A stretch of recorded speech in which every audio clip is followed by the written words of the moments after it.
We have in this series of webinars that DSA has been conducting, we have today with us a very expert entrepreneur. Sudesh Yeruvat is an entrepreneur and senior leader with global exposure across disciplines. And he has a career spanning 29 years and has played significant roles across the corporate sector. He co-founded Paltrow in partnership with Subhash Menon in the year April 2013. Which went on to become one of the listed companies in London Stock Exchange. He joined Subex in 1993 and went on to hold a very leading role in the company. Sudesh is a passionate entrepreneur and believes in building entrepreneurial skills. And that is one reason why, upon the request of our director, Dr. Sneha Prabha, he has joined us today to spare his time and conduct this webinar for all of us. Dear students and members of staff, Honorable Chairman, welcome to this webinar. And as I hand over the stage to Sudesh, I request all the participants to ensure that you note down your questions, and at the end of the webinar, it will be opened up to you to share your questions with our expert, who will answer as many questions as possible. With this, we begin the webinar. Over to you, Mr. Sudesh. Thank you. Thank you, Srilekha. Good afternoon, everybody. And first of all, my thanks to the staff and management of Presidency University, especially Sneha Prabha Madam and Srilekha Madam, for giving me this opportunity to share my thoughts with all of you. Srilekha has given a brief intro to me. I'll add a little bit to it. I am a graduate engineer from engineering college in Kerala called NSS in Palkad, passed out in 1990. I think I'm a role model for engineering students here because I have not done anything technical in my life. So my first job was selling computer printers, in-circuit emulators and such. I did that till about 1993. 2 years, and in 1993 I joined this startup called Subex. Subex was a startup which was founded by my elder brother Subhash Menon, and when I joined the company, we had him, of course, as an employee, and then we had an office boy, and then we had a typist, a steno. That's what we had when I joined Subex. I was there for almost 20 years. In 2012, I moved out of Subex, and in 2013 April, co-founded Paltrow once again with Subhash. And now I'm in Paltrow as Chief Operating Officer and a member of the Board of Directors. So that has been my, I'd say, journey from a 100,000 foot level. In this presentation, what I'm endeavoring to cover is basically share my experience and thoughts on the entrepreneurial journey. Now, of course, this is not based on any formal management framework. This is my own framework, if you will, which I have kind of come up with based on my experience. So this may not be dense. That means that this may not be so comprehensive, and there are many other ways of going about it as well. This is only just one dimension, one angle, or one approach, if you will. So I expect to take about maybe 40 minutes, and then after that, we'll probably have 15, 20 minutes for questions. I guess that's okay. So with that, I'll start on the journey. So the points that I'm planning to cover today are these. Essentially about what is it that makes an entrepreneur? Then how do you get to an idea? How do you get an organization to execute on the idea? How do you get the funding? How do you go from the early stage to scaling up and you're kind of arrived? This is the whole thought. So with that, as I said, this is just a framework that I have made based on my experience and thoughts. So with that, let me start off. Everybody, I mean, most people that one speaks to always want to do something or the other in the entrepreneurship line. Most people would say, I would like to start something by myself one time or the other. Of course, most people don't end up doing this, but people have these ambition. And especially many nowadays in India, the spirit of entrepreneurship is really catching on, and youngsters are really going on with starting companies, and they're becoming more I would say they're braver than compared to many of the older generation, and they are really stepping up and starting companies and going at it. Now, so many people do have this desire or this feeling that I should be an entrepreneur. So, but should everybody be an entrepreneur? There's no need. I mean, there's no social pecking order which puts entrepreneurship at the top of things. There's nothing like that. All kinds of jobs are important. But if you do want to be an entrepreneur, before you start out, it's good to be, I would say, self-aware, to kind of check whether I have in myself some of the characteristics or qualities that really make up an entrepreneur. The first thing I would say is it's a very evident thing, in the sense there will be a burning desire, a flame within the person who really wants to be an entrepreneur. This is all he or she can talk about. This is all he or she can think about. This is what they want to do, and this is what makes them go. So they will always be speaking about it, and and they will be very passionate about it. This is, in my opinion, the first gate. Without this, you shouldn't go one more step further in the entrepreneurship journey, because that passion is a thing that will keep you going when the going gets difficult. And that passion is what's required to take everybody else with you. Your organization, your people, your customers, everybody around you, the whole ecosystem comes with you when you have that passion. So let me start with sharing an example here. I spoke about the fact that I joined Subex, which was started by my brother. So when he was in his engineering studies, he was doing his engineering final year, I think. One day he came home, and we were talking about what he's going to do. And he said he's going to be an entrepreneur. I distinctly remember that all of us in the family were sitting around discussing, and my parents were not at all excited by the idea. We don't come from a business family, and we did have some financial challenges at the time. So my parents were definitely not very excited by this idea, which in their eyes was quite risky. I don't think we, of course, were too young to really comment, but I don't think none of us either supported that idea too much. In any case, he kept on saying he wanted to be an entrepreneur, and he went, after he finished his engineering, he took up a job, but the jobs he took up, he was very clear they were all stepping stones to becoming an entrepreneur. In about 4 years, he had finished working, and he started his own company. And by the way, when he started his own company, because of all the earlier challenges that I mentioned, of the financial challenges, he didn't have any money. So he became an entrepreneur after 4 years of working by borrowing 20,000 rupees from his ex-boss. Of course, another story, that the company he started by borrowing 20,000 rupees became a $100 million company much later. So that kind of passion would be there in an entrepreneur. An entrepreneur needs to have that.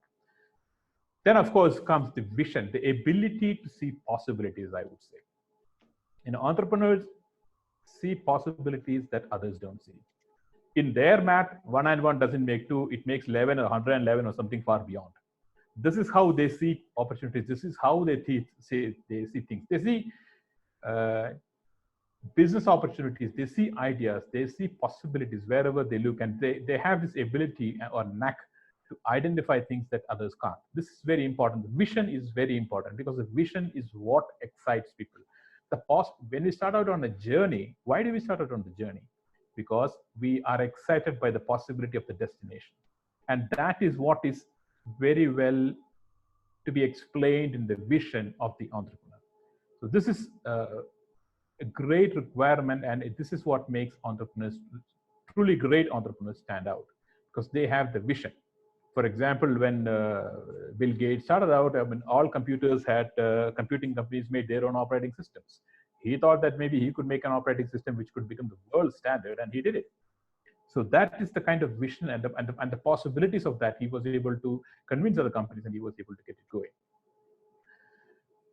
Then, okay, all this is good, but then what are the kind of mental challenges that will come with this? One very critical thing would be, if I, as a person, is somebody who would like a quiet flowing river, then maybe entrepreneurship is not for me.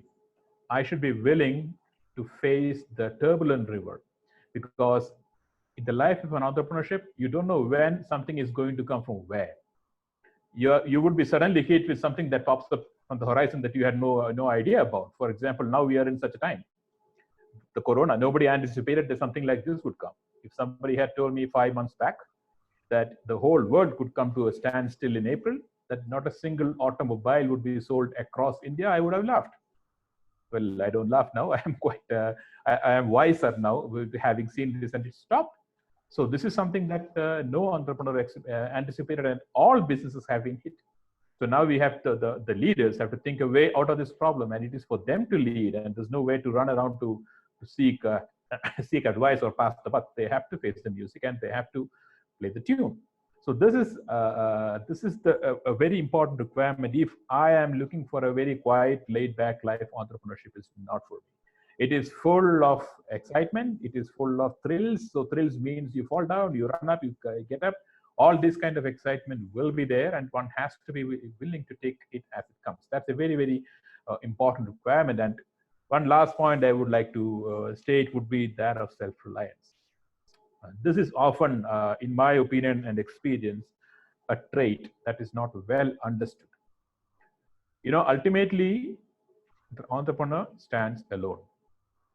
And as they say, it is lonely at the top. You might have any number of high-paid colleagues with you who are employees, but ultimately the buck stops with you, and you have to write the check. You have to take the responsibility. You take the hit. So it is when the going gets very difficult, people look up to you. You have to lead by example. So you have to be somebody who's really completely, totally self-reliant. Your motivations, your reasons, your objectives, your dreams, your vision, everything must come from within and not without, which means that you have to have that kind of a capability where you stand on your own feet. And for sure, the journey will knock you down. And these falls are quite important. You will fall down many times, and the falls are definitely very important because they are learning opportunities. We learn from these falls and we move forward. But we must have the ability to get up when we fall down. You know, there is a quote by Confucius, which is quite a favorite of mine in this context, which says, "Our greatest glory is not in never falling, but in rising every time we fall." Our greatest glory is not in never falling, but in rising every time we fall. I find this to be quite an interesting definition of what is required of an entrepreneur. So these are kind of things which I would say as some traits. So, and it is for us, if we want to start out on an entrepreneurship journey, it's for us to kind of self-evaluate as to, do we have these traits? Do we have these abilities? You know, if we don't, maybe we should not try to be an entrepreneur. It could save us a lot of hard burn, loss of money, and a lot of many other difficulties. So this is something I would kind of put, I wouldn't call it a litmus test, but I would still say these are some checkpoints that one might be advised to think about.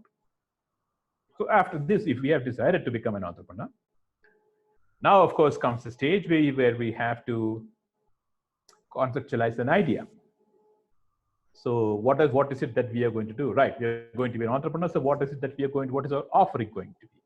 What is it that we want to sell? Is it a service such as an IT service, or is it such as a consulting service, or is it a product? Are we going to make some apps? Are we going to make a software product? Are we going to make cars? Are we going to make, what are we going to make? Is it a product? And what is our market? Is it going to be into the business to business market, or is it going to be for the business to consumer market? Are we going to sell to other companies? Are we going to sell to individuals? What is the infrastructure we would require for this, to get this business going? What would be the capital that this infrastructure would demand?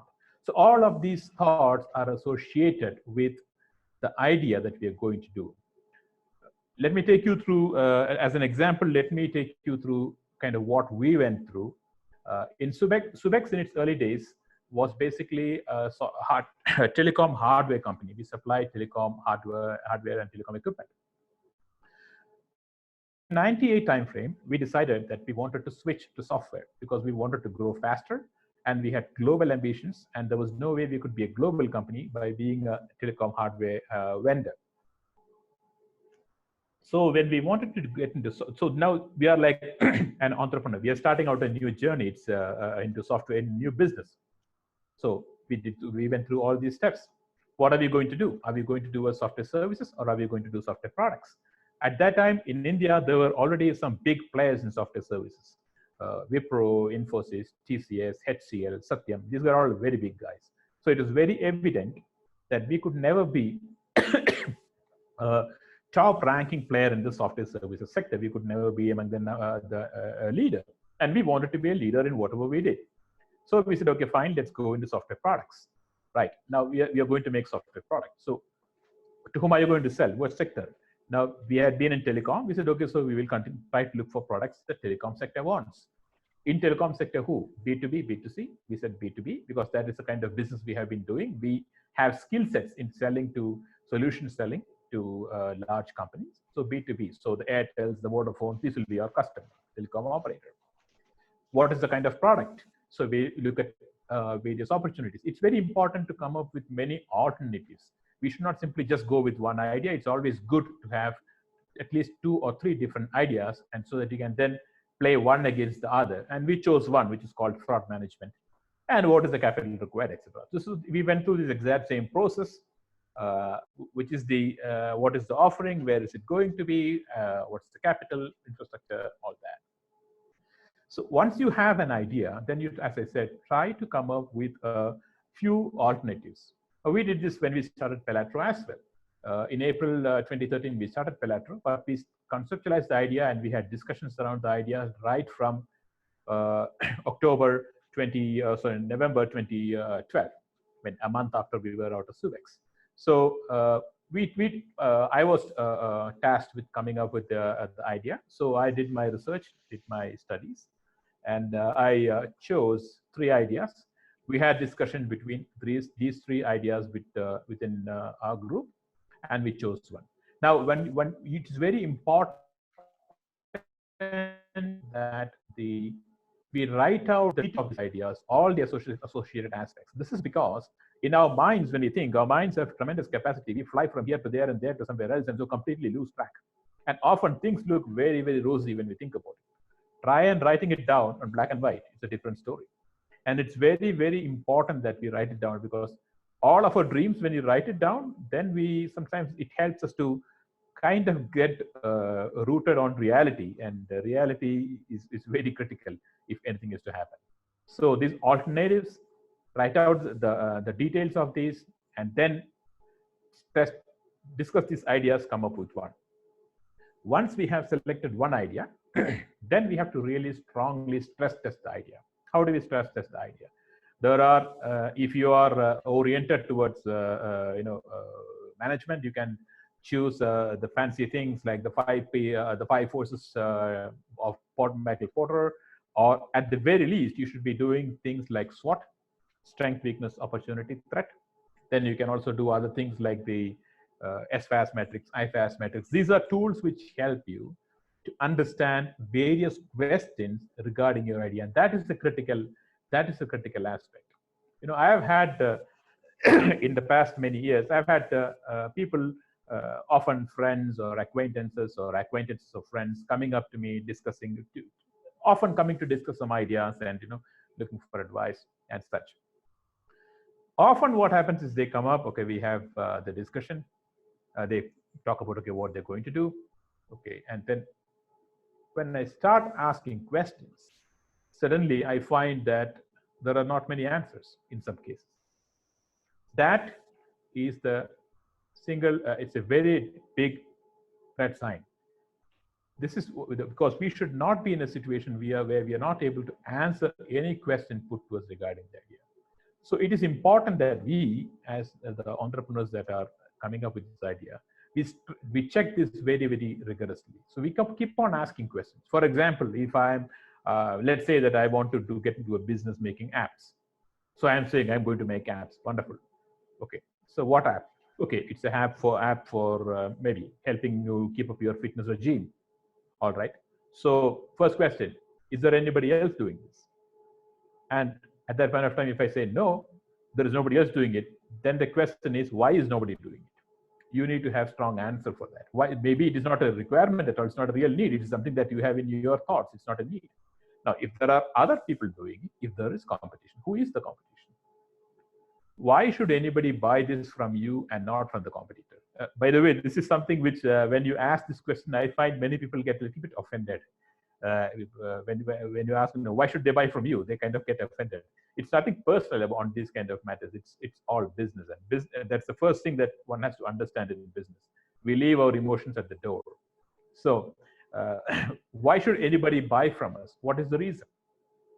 For example, when Subex started out a fraud management system, we had 23 competitors, and they were big names like the Ericssons, Alcatels, HPs, and all that. So the question is, why would anybody buy from Subex, which is a company unheard of as compared to an HP or somebody? So you should have very solid reasons for that.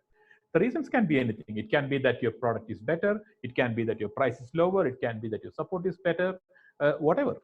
But there has got to be a solid reason which is genuine. Okay, then there is the competition. Now, how are you going to make the product? Do you have the skill sets to make the product? How long do you think it will take? How many products will you sell? Okay, I'm going to sell I'm going to have 1 million downloads initially. How are you going to have the 1 million downloads? What channels are you going to access? How are you going to do your marketing? All these things are very, very important at this phase. So it is very critical that the business plan, a robust business plan be made. And robust is the operating word here, because you need to really stress test the idea and ensure that everything is really bolted down and it is on firm ground, not on just wishes and dreams. Now you have the idea. This is an aspect that many people often kind of gloss over, especially when they start companies. Many times we, as a few friends, get together, we try to start a company. So the question here is, okay, I have the idea. Now, do I need to have partners, or can I do it by myself? Do I have all the skill sets needed to start such a company? If I don't have the skill sets, should I get the skill sets from having partners, or should I have these? Should I get these skill sets by hiring people? So these are questions that need to be asked. One very important requirement here is that there has to be good clarity and differentiation between financial investors and people who are going to continue the company. For example, let's say I'm going to start this app business, and my partner is somebody who's in construction business. He makes and sells flats. Now, he obviously has no skill set to add to the business of the app business. His value add then would therefore be just be financial kind of support. So he will be a funding partner. He obviously cannot work in my company because he doesn't have the skills. So this has to be clear. I can't simply take him on also. He's a partner, let him also be. This let him also be will not work. Because as you grow along, as the company grows, you will have fault lines appear. For the responsibility metrics needs to be clear. The roles need to be clear. Who is going to do what? For example, if I say we 3 friends are starting a company, and okay, I say, okay, one friend, I will be in charge of sales. One guy will be in charge of manufacturing. A third guy will be in charge of, let us say, administration. Now, I may say, okay, we are 3 friends. All of us have put our money together and started the company. So let all of us have the same salary. That is not correct. Why is that not correct? Because here you have to separate financial investment from operational aspects of the company. In an operational company, when it is operating, you need to pay salaries based upon the role. Sales, manufacturing, and administration are not jobs that add the same amount of value to the business. So depending upon the value they add to the business, they must be differentially remunerated. At that point of time, you cannot say, no, but we all of us have put our money together and we are friends. That doesn't matter. You are equal investors. That's the operative word. You're equal investors, but as employees of the company, when you're operating in the company, the value adds are different. And depending upon the value add, X or Y, one or the other person leads. There can only be one CEO in the company, not 3. And that one CEO will have to take the decision. And the other people who may be equal partners should have the maturity to understand that this is the guy who's leading the company and he is the one who takes the decisions. So these are all very important aspects to be cleared up initially itself, because they can lead to a lot of confusion and unnecessary heartburn as we move along. And If the organization stays small and doesn't go anywhere, maybe these kind of things won't be a problem. But if the organization grows, then you will see all these fault lines appear, and you would have heard of a lot of partnerships that break up as you go along. And I've seen this firsthand. I've experienced it, so I speak about this. That this is something that one has to be very careful about. So now, okay, we have some idea about the organization. The next step is how are we going to get the money to start the show going? That is securing funding. One important thing, the first step here is to decide how much money we need in the short term and the medium term. I have heard many friends tell me, okay, we'll run for 6 months. After that, we will see. I kind of shake my head that. So after that, we will see. After that, we will be in trouble, and we will be between a rock and a hard place. We cannot go. We can neither go forward nor go backwards because we have sunk our money in. We don't want to be in that kind of a situation. So always let us make plans for. Let's estimate a fund requirement for the short and the medium term at least. It's very difficult to foresee beyond 3-5 years, so let's not go there. But at least for the 18-24 months, at least we must have an idea about how much funds are required. And then there are various different options for raising these funds. It can be bootstrapping, which means we put the money from our own pocket and start the company. Like, for example, Pelatro was bootstrapped by Subhash and me. Or it can be that you borrow money from friends, relatives. Government grants are available. Then, of course, banks. And of the other channels like venture capital, angel, all that is available. Multiple options are available. And you look at these options and you choose these options depending upon what your business is, depending upon where you want to go, depending upon how big you want the business to be. These are the various factors that you decide in that guide you in deciding what kind of funding option you need to do. One very critical thing, if you're going to professional agencies for funding, is ultimately investment is made on the person, the team, and the business plan. People invest on people. So this is a very, very important requirement to understand. And this is also often a litmus test for your business. When you present to somebody, can you convince them that you will succeed? Can you, because if they think you will succeed, they will invest in your business. Can you convince them? Well, if you cannot convince them, look at your business plan closely. And it is not mandatory that you should be able to convince them because they have their own biases, but it is just a checkpoint. Why are these people not getting convinced to invest in my business? Is there something wrong? I check, and if there's nothing wrong, I go ahead. But this is a very interesting checkpoint, I would say, and we have had experiences with this. When we started Subex into software in 98-99 timeframe, we wanted to raise some funds. I think we wanted to raise 7.5 crores, and by the going exchange rate at that time, it was $1.5 million in 99. We talked to various venture capitalists. Nobody would support. Why did they not support us? Because we were talking about making a software product company out of India. There was, at that point of time, not a single homegrown software product company in India. And we were trying to talk about global leadership with that company and trying to take it global and grow. Obviously, they did not believe us. So nobody invested. So as I said, we had various discussions about why are not these people not investing in this? Is there something wrong? We checked our idea, double-checked, cross-checked, rechecked. We were sure that what we were going to do made sense and we could do it. So we went public in 1999, and often friends in Silicon Valley, and later on when Subex became a $100 million company, we would make big funds. They would make fun of us, saying that must be the smallest tech IPO in the world, because we raised all of $1.5 million. But of course, in 5 years, Subex was the world leader in the products that we were selling, and we had the largest number of deployments, beating all of these Ericssons and Alcatels and all that. The point I'm making here is, this is a good checkpoint for you to double check and recheck your story. And if it is fine, move ahead. But one very critical thing I would like to mention here, raise only that much money what is required. Often people may give you more money, but don't take it. So there are two aspects there associated with that. One is if we don't have too much money, there will be some constraints, and constraints are good because constraints cause innovation. If there is no constraint, we become contented. And as Samuel Johnson said, show me a contented man and I'll show you a useless one. So that is not the kind of position we want to be when we start our entrepreneurial journey. So let there be the constraints. Let us only raise the kind of money that we need to really move forward. And an even more important point is the math of how much you have to give to get that extra money. Let's look at, let's say we are starting a company and we are trying to raise 10 crores. Let's say our company is valued at 50 crores. So to raise 10 crores, we have to give 20% of the company. 10 by 50, 20% of the company. So I've given 20% to somebody and I've raised 10 crores.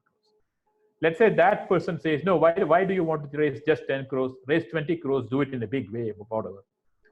So I raise 20 crores, which means I have to give now 40% of the company. 20 over 50, 40%. Now let's say after 5 crores, I have been very successful and the company is now worth 1,000 crores. From 50 crores, it has gone to 1,000 crores. How much do I have now? Because I have raised 20 crores initially, I have only 30% of the company because I have given him away 60% of the company because I have given him 40%. 60% of 1,000 crores is 600 crores. If I had only raised the initial 10 crores, I would have retained 80% with me. 80% of 1,000 crores is 800 crores. So for that additional 10 crores 5 years ago, I am now losing 200 crores. This is a very important requirement to keep in mind. VCs, especially when they find that the idea is very good, they will always try to push you to make more money because that means they get more stake. Look at it from his perspective.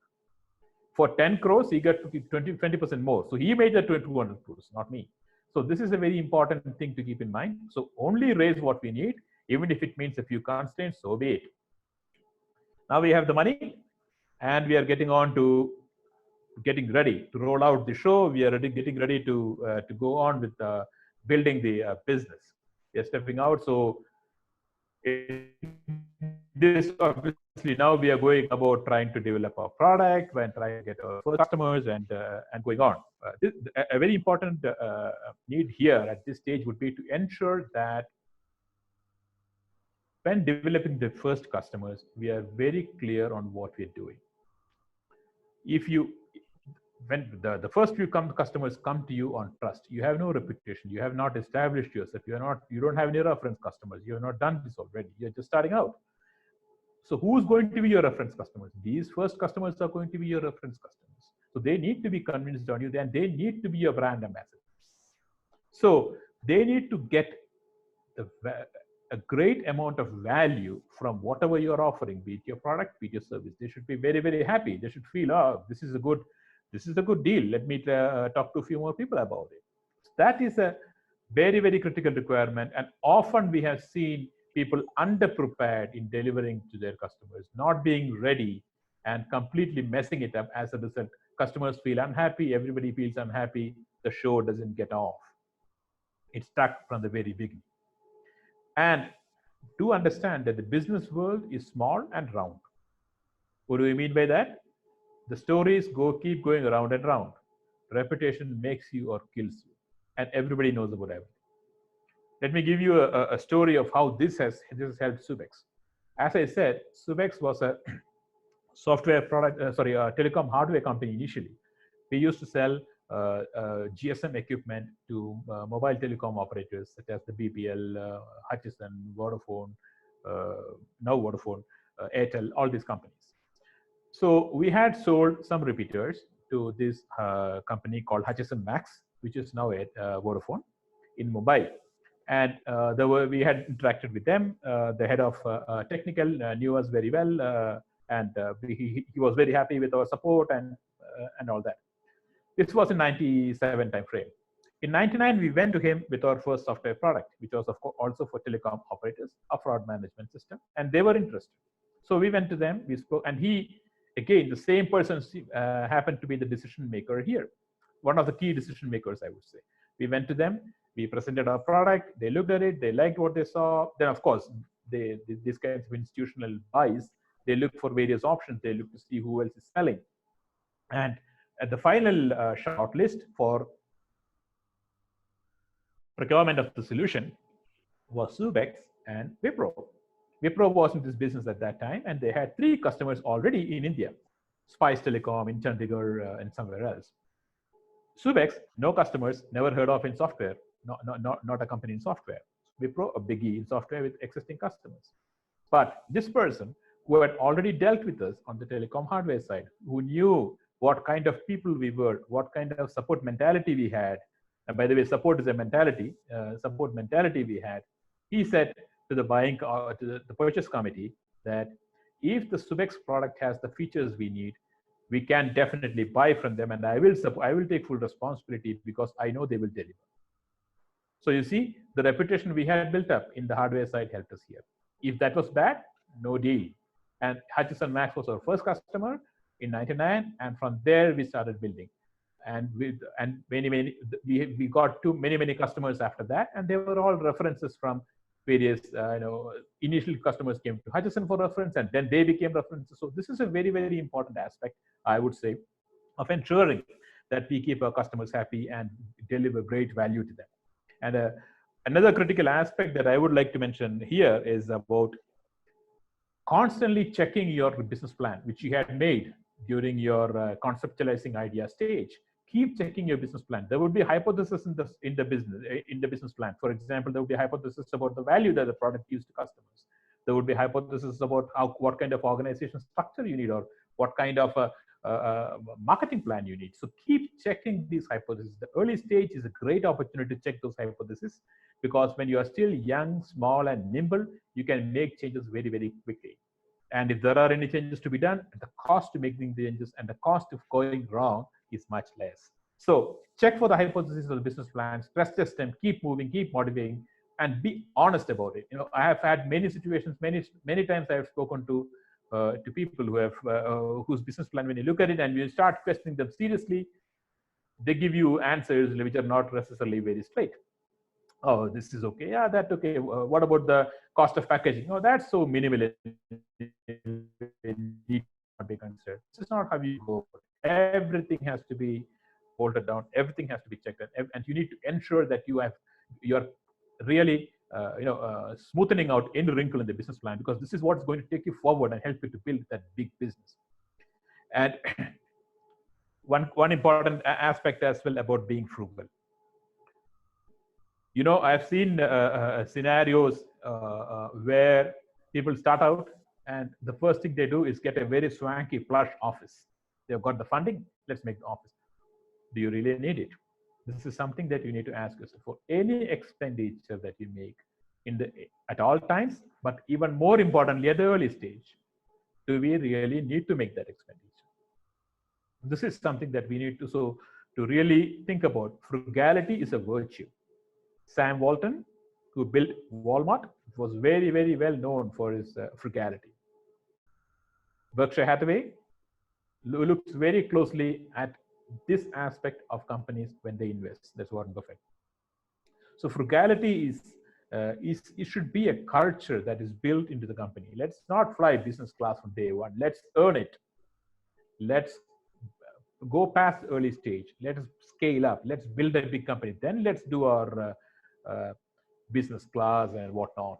So this is a very critical need, and especially if you're raising venture money, you may have a feeling that it's not your money. It should not be like that. It is your money. You have given up a share of your company for that.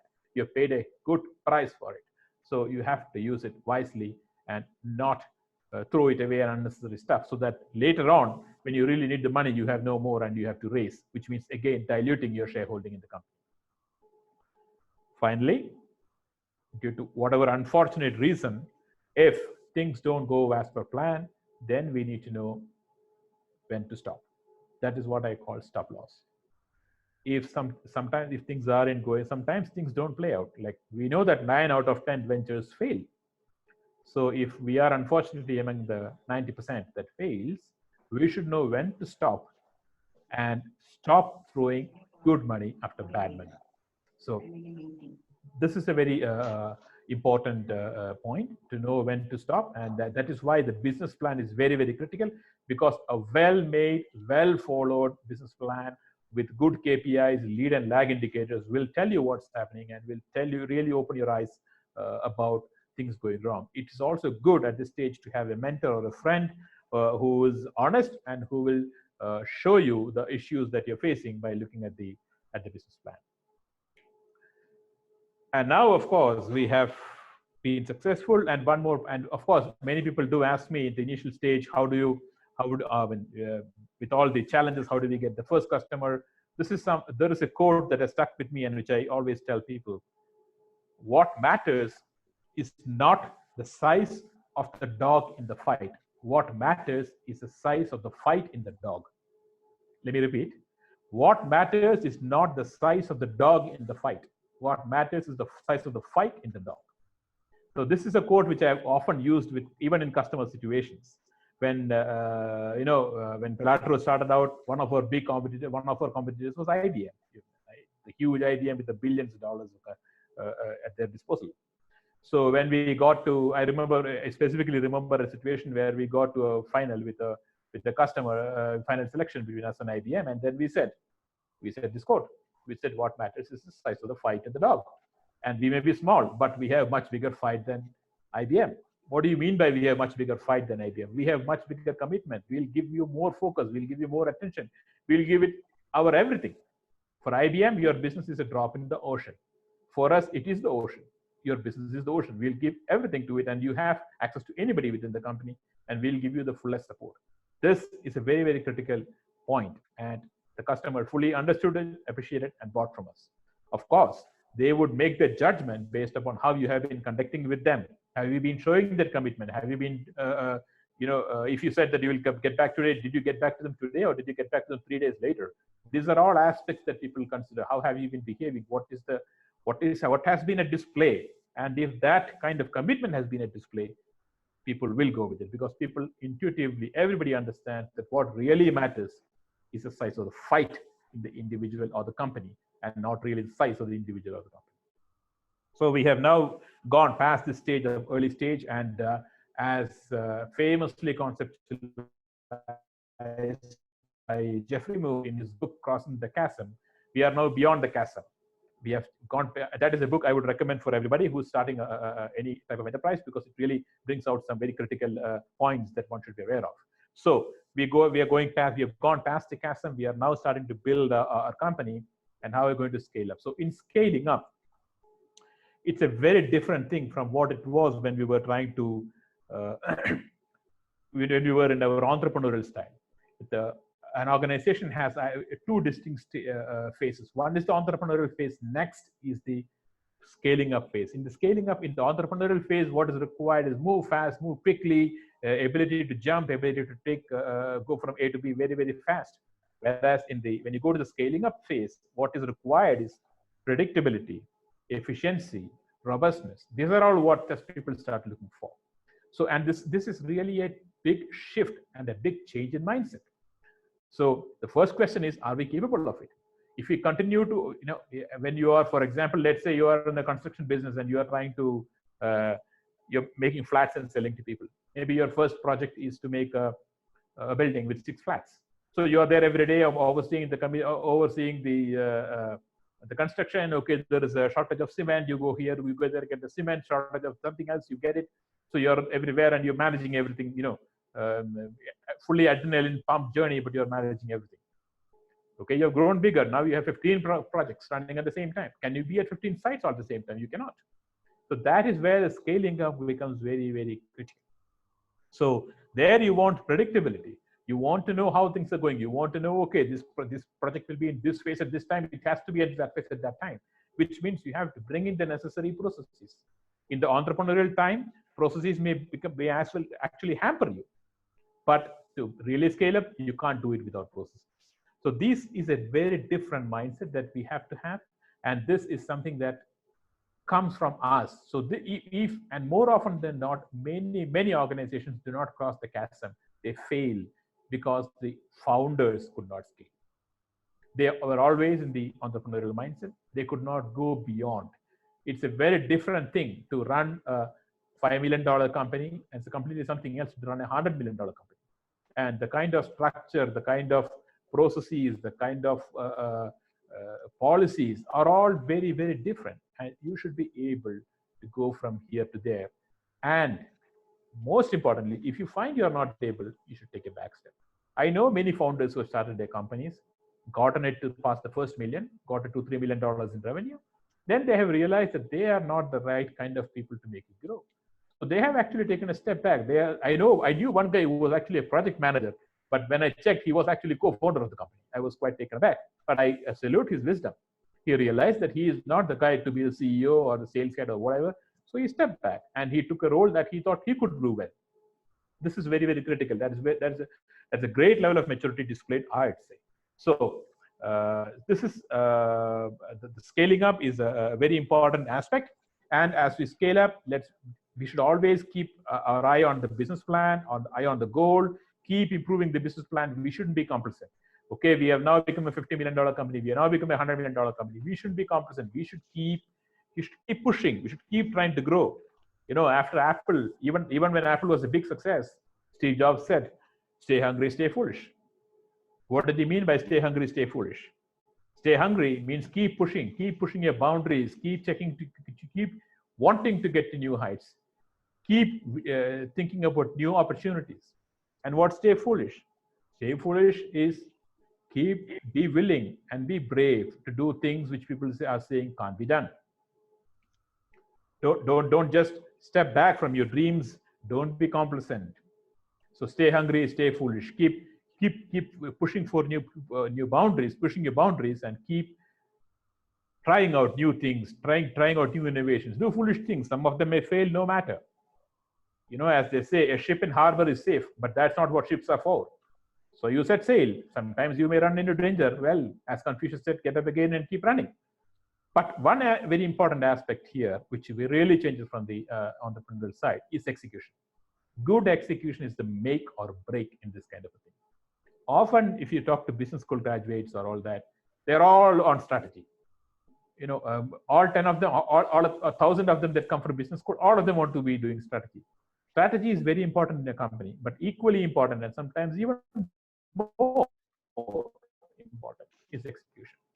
This has been driven by Ram Charan, and he has written the famous consulting guru. I think at one point of time he was the busiest consultant in the world, and he has written some fantastic books on this matter, especially one called Execution. It's a great read for anybody.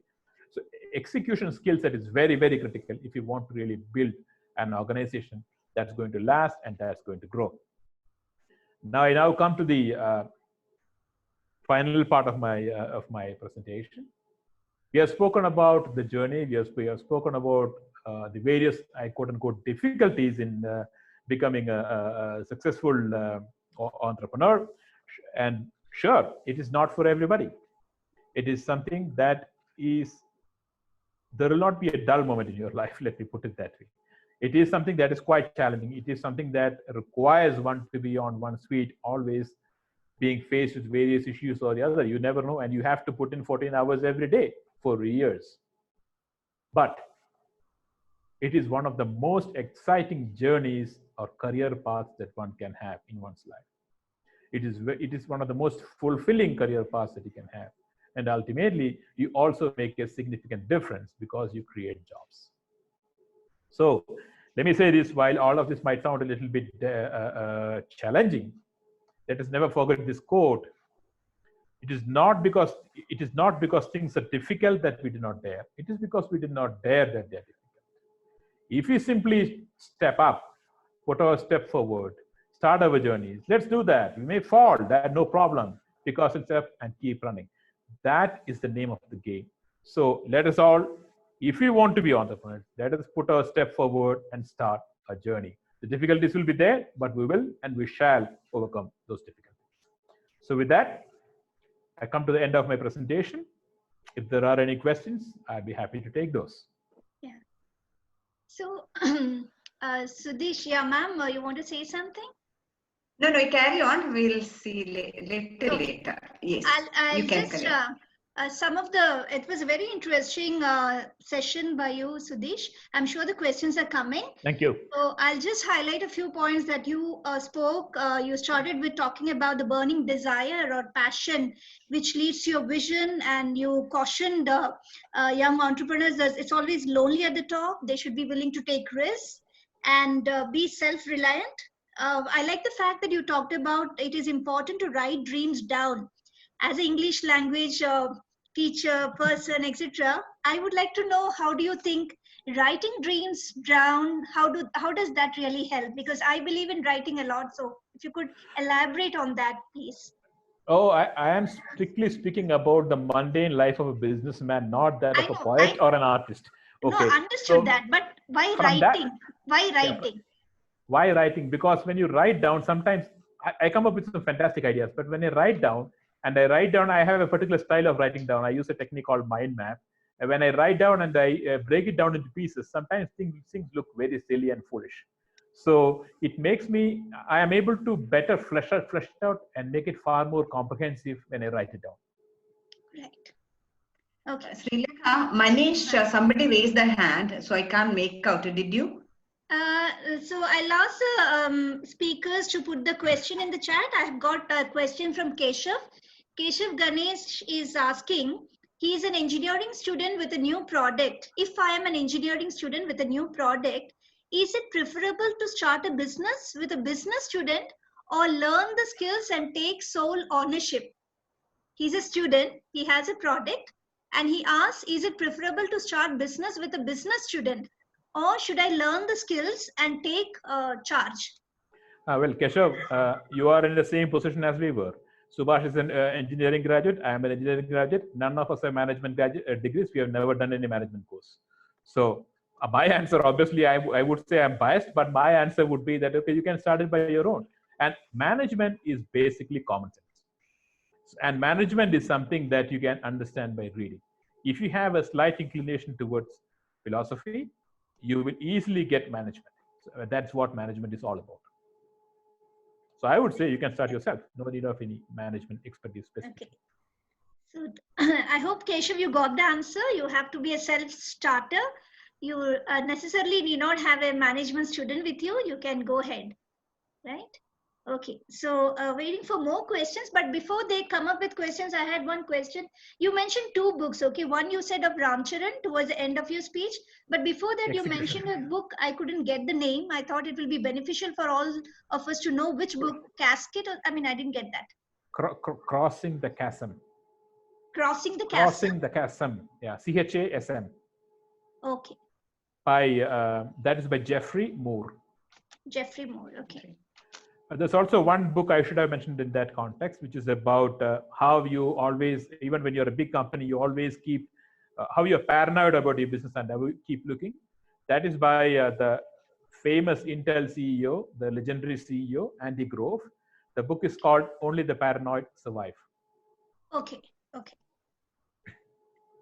Yes, Sudesh, yes, it was a power packed. No, it was so difficult for me to concentrate. No, it was flowing like water. Actually, I think sometimes I felt, little slow down. Because sorry about that. Much flowing. Yeah. So we are talking about value positions, with respect to your company, Subex and Retro and all. So it's really helpful for others to understand. And something very interesting what I captured is stay hungry and stay foolish. No, and that is Steve Jobs, not me. No, there are so many points. Tell me. That was Steve Jobs, not me. Yeah, you are. People told so many things, but you projected here, and we have it will register re-registering into our mind. So that students also will feel, those who told may not be remembering, but sometimes that proverbs, it will be there in our mind. Okay. Now, on behalf of the students, what I want to ask is, why companies, everybody want to become an entrepreneur, but why some companies are not giving an opportunity, maybe including you, I don't know how many your companies you are welcoming the students to do some hands-on experience or something like that as a project? For internship and such projects, if you speak about, organizations have to have the ability to handle internships. For example, if you bring in somebody as an intern, you have to have two justice, which means you have to have people who have time to guide these people. Yeah. Often what happens in companies like ours, we are a small company, 150 people, everybody is running full time, and most of us work like 12, 14 hours a day. So if I go speak to one of my colleagues and say, why don't you take this guy as an intern? They say, where is the time? That is one of the big problems that we have. Why? That's not a full, I don't think that's a fair answer, but that's unfortunately a reality. Yes. There's one question by Dhananjay. Dhananjay is our, he's a very active student. Dhananjay has this question. Whenever we are building the company, should we make strict policies in the beginning itself, or according to time, we should move towards strictness in policies? He says, because policies affect companies. This is his question. It's a good point. I would answer it in two parts. One, policies, initially when we start out, we don't really need too many policies. And as we grow, as people get added, as organization is sizing up, then of course we need policies. So initial stage, we don't need much. As we grow, we will intuitively know what to add on, and we need to keep on adding policies. As for strictness, I'm not a great supporter or proponent of that. The approach that we take in our company, and we have always taken, is that we trust our people. So we have never, for example, recorded attendance. Even now, we don't have any recording of attendance. People can come whenever they want to go, they can go. We believe and we trust that everybody, all our adults, and that they have the necessary responsibility to put in the objective is to get the job done, and we expect them to have the responsibility. So strictness is not something that I personally have much of a liking for. I would say policies that are based, the critical thing is to have policies which are based on your organization values. And organizations must have values, because values lead to organization culture. Culture is the behavior of the organization. It's everyday lived truths.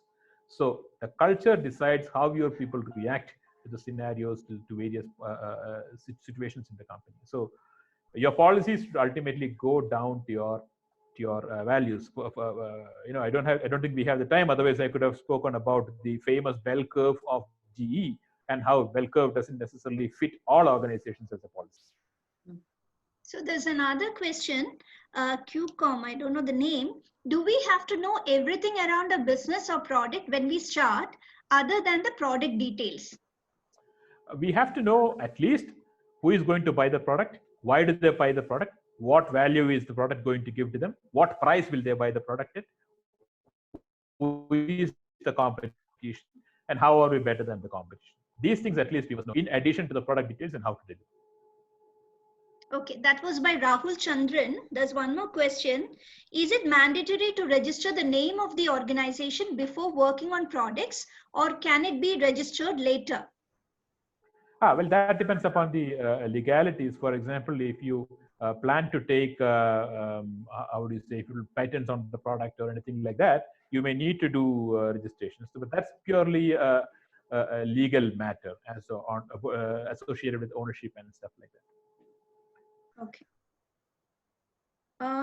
Here, I think Bhaskar sir, he says he has a comment about your presentation. Bhaskar sir is from the School of Management, a very senior faculty. He says very pragmatic, your session and the story of an entrepreneur who has scaled up. So that is. Yeah, thank you very much. I really appreciate the comment. Thank you. Yeah. Any more questions, Srilekha? Otherwise, I think are coming. One more I'll take. Dhananjay has asked. I'm sorry, this last question, with this we'll close. Dhananjay asks, meanwhile, some other company comes to know about a product testing. So do we have any right to protect our work? The only protection that you can truly have in knowledge-based thing like software is patents. But taking a patent is, first of all, a very expensive affair. Secondly, especially in India, fighting your patents are going to be even more difficult and quite expensive. The very big companies, like some of them do know this, and they do try to muzzle in. So unfortunately, there is really nothing much practically that a small company can do if somebody steals the idea. And often it really depends upon your business. For example, like in a business like ours, it doesn't matter, because a good amount also depends upon how you sell and how you execute. So truly, if your business idea is something that needs to be protected, you ought to do it. You can not really expect any much legal help on this matter. Uday Ravi sir has, I think Reddy sir wants to ask a question. Yes. Can you unmute our Dean sir? Is it possible? Yes, sir can only. I think I can unmute now. Mr. Sudesh, I was just listening to you patiently right from the beginning. I'm extremely happy that you have taken us through your journey. I have a couple of questions. The first one is, what is the best stage to step in as a first generation entrepreneur? First, like what you had your experience, probably your brother started, and then what is the best stage to step in? To step in.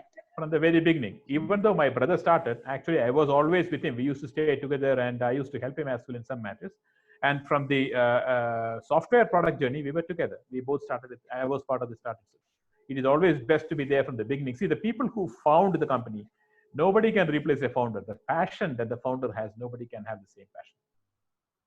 What is the best stage you suggest? From the very beginning, first stage. When the idea is being thought about, when the idea is being discussed. So irrespective of the age, so whenever the idea crops up, then probably you should just step in. That's what you mean? Yeah, that's what I say. Okay. Suppose if already the family is in business, like parents are in business, already the family is into the business, let us say. Yes. What is the best stage that you can think of for the next generation to step in? So this is a very dicey and a very loaded and dangerous question. Okay, this is a problem that most business families in India struggle with, because if let's say it's a second generation, the father has built up the business, and so he's passionate about it. He is not willing to let go, and he knows that he thinks that he knows the best way of doing it. So the son comes up now. Son is young. He may have new ideas. Ideas may be good or bad. Some of the ideas may be actually very good because they think from a different perspective. The son feels frustrated. So there is no clean answer to it. There are big consultants like McKinsey who have built large practices on advising on this one. Okay. So it really depends upon the person. Because from my experience, some businesses they have just doomed, and some businesses have really grown big in leaps and bounds. The younger generation, when they have taken over. In some cases, the younger generation is simply not fit. So in that case, the younger generation should never be brought into the business, and it should be they should be replaced with professional consulting. But because of emotional reasons, sometimes this may not be possible. Or more often than not, businesses fail because the younger generation is not fit enough. Thank you. Thank you. Thanks. Sudesh, I think I can give your email ID. Maybe some more questions are here, and since we are running short of time and the bus leaves at 4 p.m. So is it okay? Absolutely, absolutely. No problem. Okay. Srilekha? Yes, ma'am. So I'll just conclude. Uday Ravi sir has shared his feedback. Sir is there. He says it's a very nice presentation, very well structured. Your experience is evident and very useful. Thank you, Uday Ravi sir. Thank you. He's the head of the department, mechanical engineering. Thank you, sir. So thank you, Sudesh, for taking time from your schedule and spending it with us for the benefit of our students and so many of faculty who has joined. So this has been a very informative and learning session. Shilpa ma'am shows thumbs up to you. She's from ECE. So it has been very useful, and I hope our students would like to probably, if you, as ma'am said, if you share your email ID, they might want to connect to you for advice as they start their entrepreneurial journey, probably. So with this, I think we will conclude this session. Thank you so much for your time. Thank you very much. Thank you very much for the opportunity. And please do share my email ID. If anybody wants to engage, I'm available. Thank you very much. Yeah, thank you. Thank you, Sudesh. Thank you, Sudesh.